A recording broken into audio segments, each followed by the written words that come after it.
Good day, I'm John Provisilawan. The core values I need to acquire in order to achieve my vision, mission, goals, and objective in life is commitment.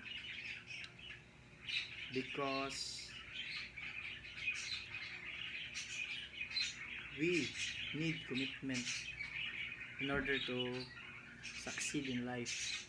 Like in studies, we need to commit ourselves in our studies in order for us to pass a certain subject.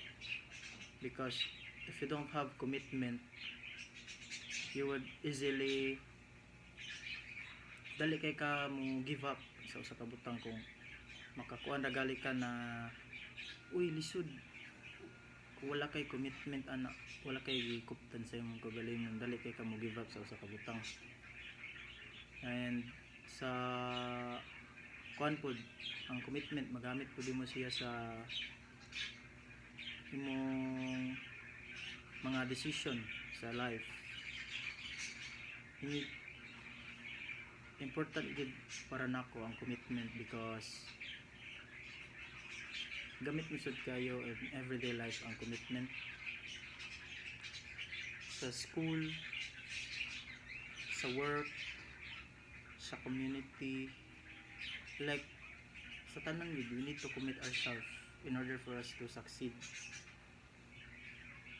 And also excellence.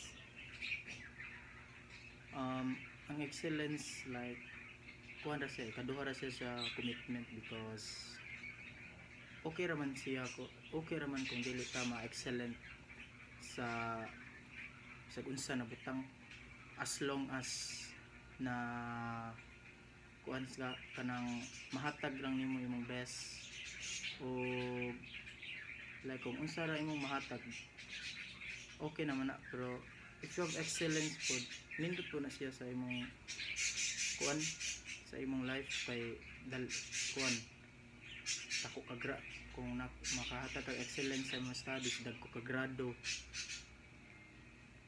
dali ka maka kuha og trabaho kung dagko ka grado dagnay mo kuha nimo mga kompanya o ka-graduate nimo in the future mo na siya.